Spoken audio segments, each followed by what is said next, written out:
Hello, I'm gonna explain some E++ macro related things for you.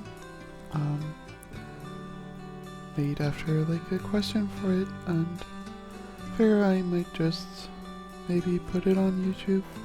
I don't know yet. So yeah, I'm gonna create a new track. So yeah, what I'm gonna explain is mostly related to E++ for macro making. So not like all the macro tricks that are available, but yeah. So important to note, if you have E++ installed and you select an item, you get this little sidebar. Same holds true for blocks, for placing macros, for selecting items, and we'll go over all the things. There's also the E++ menu. In the top you can select Editor++. You can select favorites. I only have 2 selected right now, but this would be great as well, so I would place click favorite tab here, and then it gets set to my favorites, and then when I open a map they are very easily found. So first things first, I sometimes accidentally, sometimes on purpose, use infinite precision, which is this button right here. Sometimes it's automatically activated. Good thing to know is that while this function works great for blocks, it actually doesn't work great for items if you make them for macros. So I'm gonna show you the example. If I place it here and I click select all, you notice that the selection box is not around the item. Instead it is right here in the middle of the map.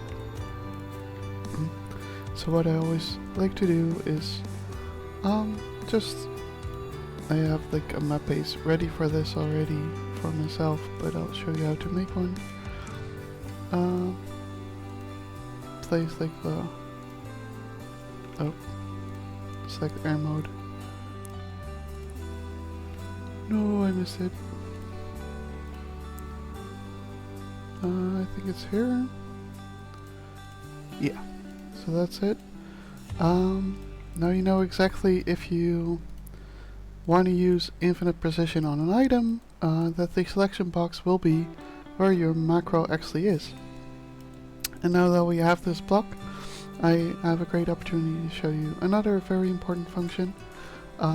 So let's say we want to build our macro here, and I'll place an item. You'll notice that the item gets stuck to the block. So if we delete the block, the item is also deleted. What you do in E++, you select dissociate items, which is here in effects. And again, you want to favorite this. You're gonna probably use it a lot. You can, if you press activate, every item afterwards gets dissociated. If you just dissociate item from box, then everything you have placed already will be dissociated. So I've done that now, and then as you can see I can remove it like that, which is important in more cases.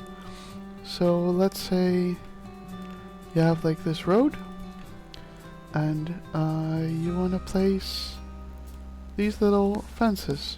Then you can, like, if you leave it like that, it will all be deleted. If you press dissociate item from blocks, all these fences are now individually placed and not attached to the block. So I can now also just remove one of the fences. I can, oh, I don't know why it didn't do that. Yeah, you can remove the block.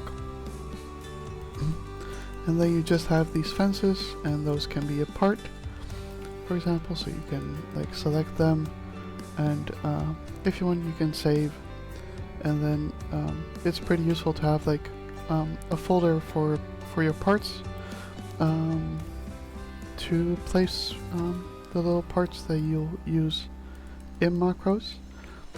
If you don't want to save it, you can like press the cut selection, and then in the sidebar you see that the standard is the copy paste mode, which is very like blocky, annoying, you can't rotate it. But if you press free macro block mode, here the second button, you can actually, without saving it, just rotate it, place it like you would a free macro. Also the resetting the rotation, if you don't know, it's on the numpad with the /. And important to also note is that with plus and minus you can rotate it like this, and then with the arrow keys of course you can rotate it like this. Now we're here in this. It's also important to note to have the large macro blocks visible on. That will really help, because if you make like a lot of items in one macro block, it says it here as well, like the default limits was 350 blocks, 600 items, and now it goes to 130,000, so that will be plenty for any macro, which is very useful. There's also like convert to air mode, convert to ground mode. You can turn on snap things, you can make your own grids. I have a lot of trouble with the cursor smart rotate. I would not recommend turning it on. So yeah, other important functions. This button you want to just keep on. I think on default it's off, but it's pretty important to have on, because I can turn it off right now and I'll show you what life was like before this most recent update of E++. If we had like a tree and rotate it like this, then it doesn't keep the rotation that I want when I place it.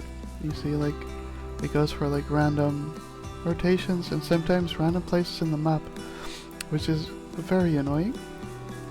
But if we then auto fix the rotated trees, then it just keeps the rotation that you want, which is really nice and can be very useful in making certain macros.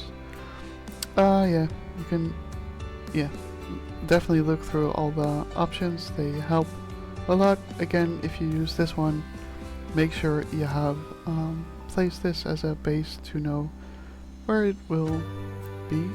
This often crashes the game for me and will break maps and stuff like that, the start recording macro block. But what it should do, maybe I can show with some actual blocks, because you have it for the block menu as well. You can press start recording macro block, and then you place a couple blocks like this, and then you stop recording macro block, and then it automatically goes to the menu where you can save the macro block.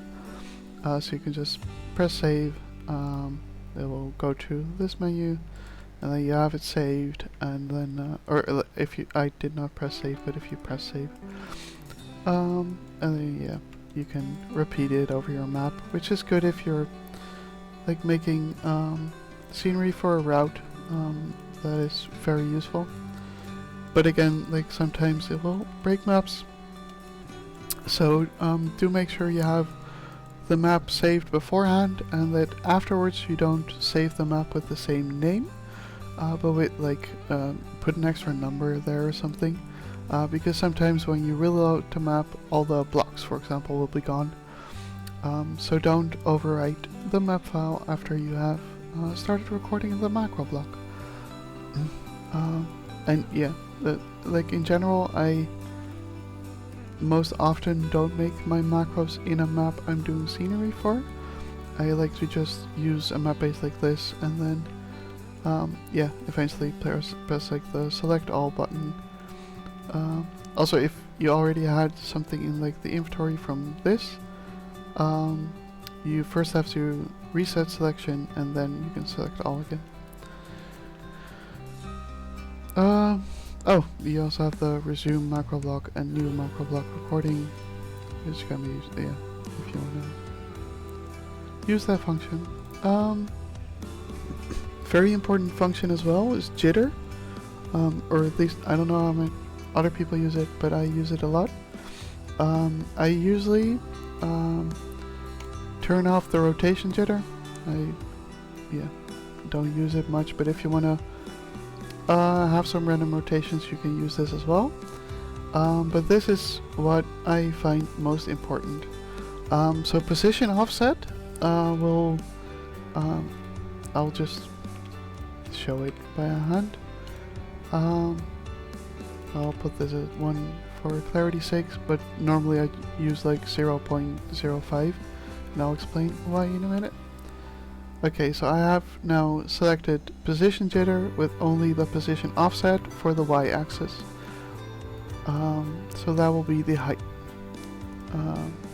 So if I now select an item and I place it here, you'll see that it goes upward from where I placed it. It has an offset for where I placed it, which is very useful. Especially in the cases where, like, if I set it to 0.05 as I would normally, approximately that. Okay, so normally if you place something in a block like this where the surfaces overlap, it will start to flicker. It will not perform well. It causes problems. It is ugly. But now that I have the offset set to a tiny amount, it will just be enough to pop up over the block. Instead of like competing over the surface, it is just by the tiniest amount above the surface. Which can also be used to, like with the lines of these items, to show or don't show them. Also important to know, these can rotate to also the not showing lines, and there are many of them to also like choose which side the lines are on and stuff like that, which all can be played with a lot, which is good to know. But yeah, that is if you just want the static position jitter. So it will always be the 0.05 if I have that set. This is position radius jitter, so it will choose any number between 0 and the one I set. So if I put this at 2, it will go between 0 offset and 2 offset for every block, and it will just pick a random number between them. So yeah, like this one will go that low, or maybe it goes between -2 and 2 actually. But yeah, they will just give like random heights, which can also be very useful in certain cases. If you want to have like a series of non-overlapping items in a row, then having it generate like random numbers between them is very useful, so you don't have to like keep choosing new offsets. So that can be very useful. And yeah, the rotation jitter, it is standard set for 180, 180, 180, so like some pull rotation things, it will just, yeah, place it in all kinds of rotations. If you might want to make like some fractured feeling, for example, for a map, then that can be pretty cool. But I generally don't really use it. Map properties, if you want to make scenery, is very useful, but maybe not so much for macro making. But yeah, you can remove the stadium and stuff through map properties.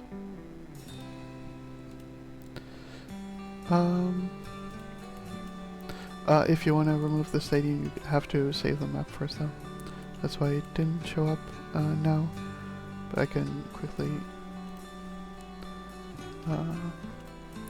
show probably. I think now it should, yeah. Now it shows here decoration, and they can set to no stadium, and those remove the stadium basically, which I always prefer when I do scenery because I really dislike the stadium.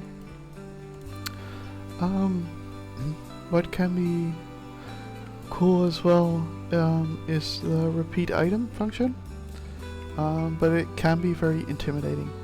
So now I have like one item selected, I can change all the transformations, it displays them like this, and then I can choose how many of that item I want in there.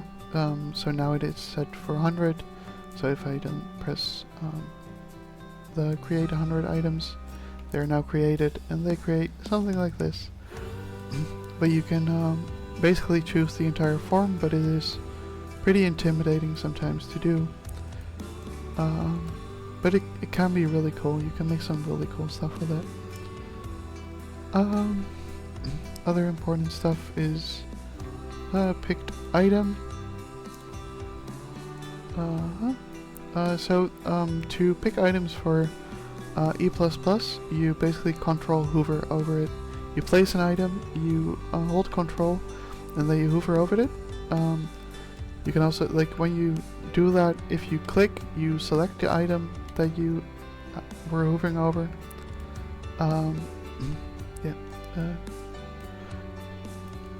So with picked item, you can select a lot of stuff.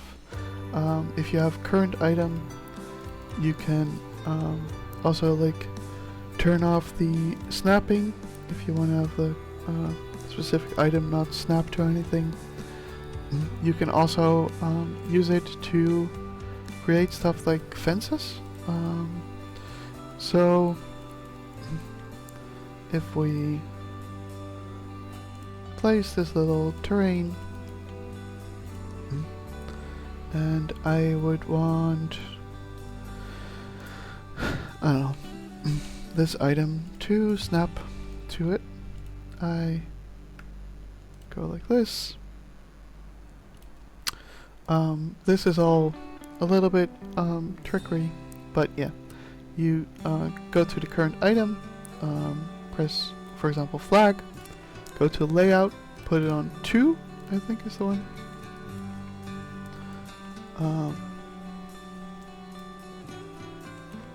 It's always such a hassle to get it right.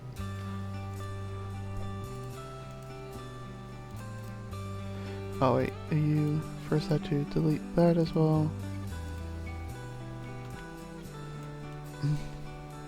Maybe it doesn't work with this specific item.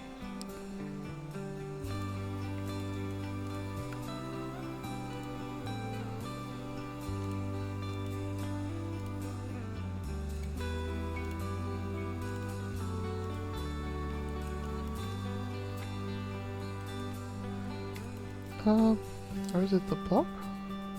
It is. Let me test that with this.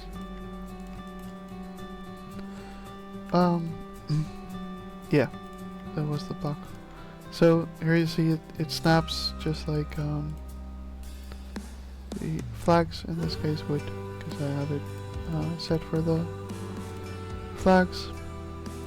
And with that you can do a lot of stuff. You can customize a lot of stuff with it, which can be very useful also with the dissociate stuff that I said before. So yeah, I've now placed these, which are like very nicely aligned. Then I dissociate those items from the block, then I remove the block, and now I just have some really nicely aligned items, and then I can select those and save those and then use them on a macro if I want them to be very nicely aligned. Usually I'm more of a chaotic mapper though. This is more Pepsi's line work. Pepsi actually has a great YouTube tutorial that I recommend checking it out. If you search for is Trackmania Dragon tutorial for the SP Villa campaign. You will probably find it, and I'll maybe put it in the description of the YouTube video if I remember it. Another important function of E++ is the gizmo. So let's say I have these ones, but they're not at the precise location that I want them to. I will hold Ctrl, Shift, and then left click. It will open this menu. So these ones are for rotating. You see like this. If you want to more precisely rotate them, hold Shift, and it will go very slowly. If you then want to do the location instead of rotation, you click this button, and then it has it translated, so you can just move it like this. It is very useful. You can also pick one of these and yeah, drag it around like that. You can still with Alt right click move the camera to see everything better. If you then want to apply it, you press apply. If you think, no, I want to cancel it, press cancel. Good to know is that it can sometimes prevent some problems when you use this gizmo, that you have the same color selected as the item that you are trying to move with the gizmo. What is annoying with it though is that item color is not the same over different methods of coloring. So I can have this, put it to crimson, but that does not mean that I have this one put the crimson, because they are somehow Netio decides that they are different. The way you can check whether they are listed the same is if you click this one to crimson. If you then shift click on an item to recolor it with the same as you have selected before, if it doesn't do it, then it is not listed as the same coloring. So yeah, if I add another one of these, if I now put this at cyan, if I shift click this one, it will go to cyan. If I shift click this one, it will not do anything. I'm trying, but yeah, won't do anything. So make sure that if you want to move this, and it is in cyan, for example, but I have just selected this to be green, then it's good to first click it, then go line, then go cyan, so that your game thinks again that you're on the color of cyan, and if you then gizmo it, it will help. If your keyboard doesn't work anymore during mapping, just press Alt-Tab and Alt-Tab out and Alt-Tab in. That should make your keyboard work again. If you use a function of E++ and it creates an item that you cannot remove or select, but is there, then you have to save and reload the map. Because often it's just an item that is only visually there, but it's not actually placed. It's more of like a placeholder. If you, especially with lights, you see that they have a tendency to snap, which can sometimes be annoying. And if you select this mode, the free item mode, and you hold shift, it doesn't snap. So you can place them inside of each other, and that can be really nice. But yeah, that holds for all items and also blocks. You have to have it on the third selection though, the free item. Otherwise the shift doesn't do much.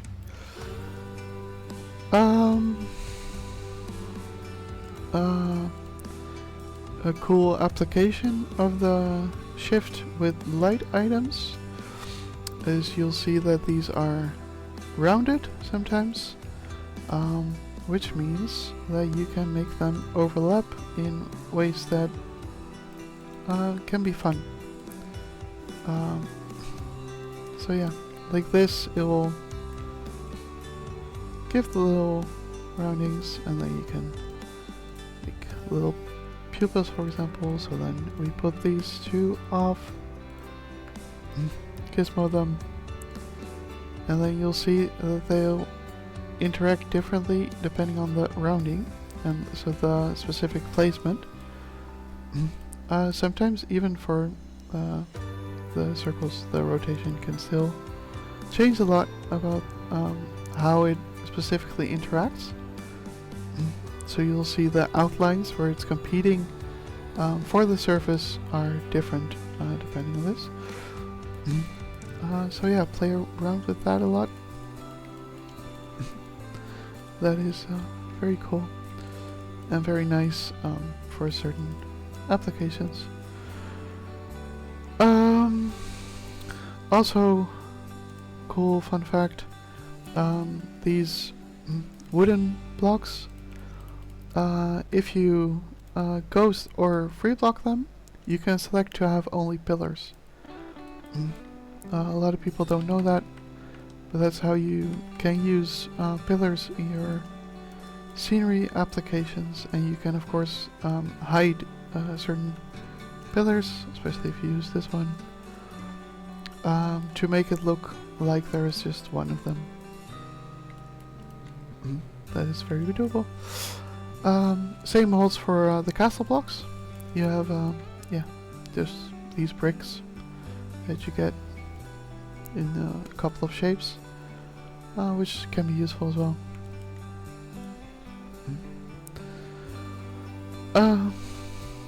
Alright, so also important to know, these ones snap really well with these ones. These ones fit exactly with these ones. Which can all be very useful. Yeah, and just check out all of the items, how they interact with each other. Also, this one is slightly curved. If you want the non-curved one, it's this one. You, I don't know if you notice here. Yeah. This one's like straight, and this one goes up like this. So it's good to know. If you want to rotate flags, what I usually do is I'll just take one flag, I'll gizmo it, which gives like this nice rotation that will actually stick, because it's pretty hard to do without E++ to have it rotate nicely, and that can be very useful. For example, if you want to make a row of flags, then you just do this, you control click it to copy the rotation, and then you can have like some flags like this. Yeah, this is very ugly because of the slide rotation, but stuff like that is very possible. Also, yeah, you can drive through that, I'm pretty sure, so you can make a little gate with it as well if you want.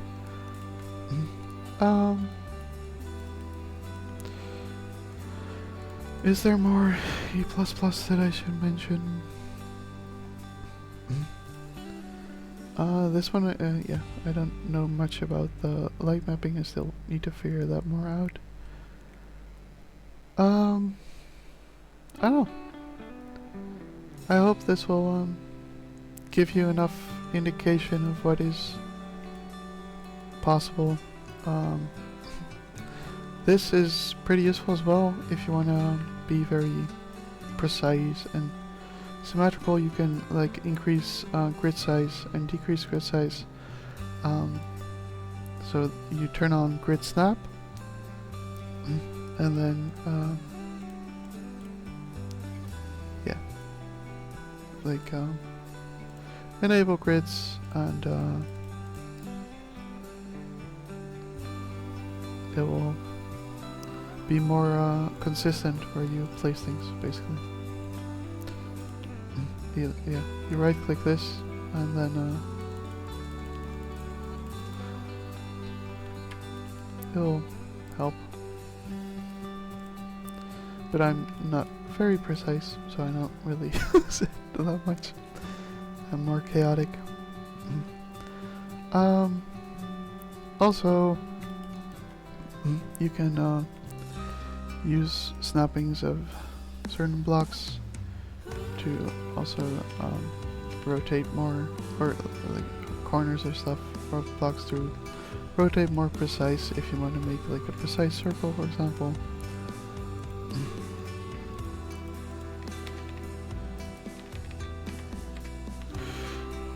Yeah, they will give you like a nice anchor point for it.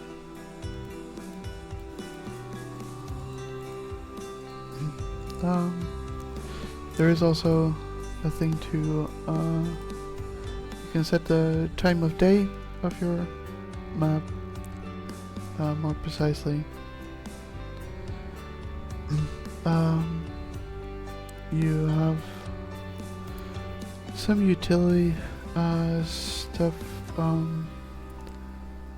Wait, where is the? Yeah, you check out the hotkeys. It is pretty nice. You can find and replace stuff. Also important to know is that when you build a map with a lot of macros, you often get a lot of duplicate blocks. So what you do is you open editor plus plus, you go to the caches, and then it will just tell you the amount of duplicate blocks you have, and then you can automatically remove them. So what a duplicate block is basically, maybe I can replicate it. Yeah, so now I'm placing all these macros inside of each other. You can see the counter here go up, that I'm actually placing them. Now if I go here, now it does, to refresh the block item cache. So now it says like, oh, I have 288 duplicate items. So I can just view them and then press remove all duplicate items. I can also see all the locations. You can press here to see like, oh, where's the location that the duplicate is on. If you press remove all duplicate items, then only one of the macros will stay. Yeah, and if I remove that, you see that it was only one that remained. Yeah. Now you see that there's many. I Control C a couple times.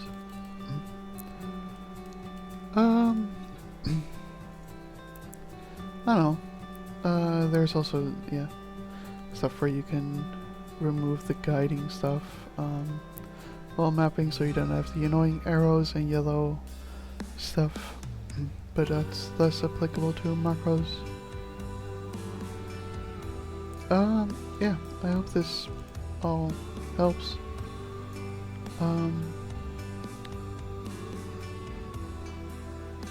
Yeah. Enjoy making macros. There's also I don't remember which option it was, but there's a option as well that will make sure that the editor does not block you from placing an item. Sometimes it will block you even though it shouldn't. So yeah, but I don't remember right now which one it was. You can also change the autosave period. When you're working on a map, it will automatically save for you. But yeah, don't put it at too short an interval, otherwise it gets laggy. Yeah, you can find back autosaves if like your game crashes or stuff. Also, never use Control B, that exits the game immediately, and you can also use this to shut down and exit. And I hope that helps. Enjoy making macros, and I would love to see what you make. Bye!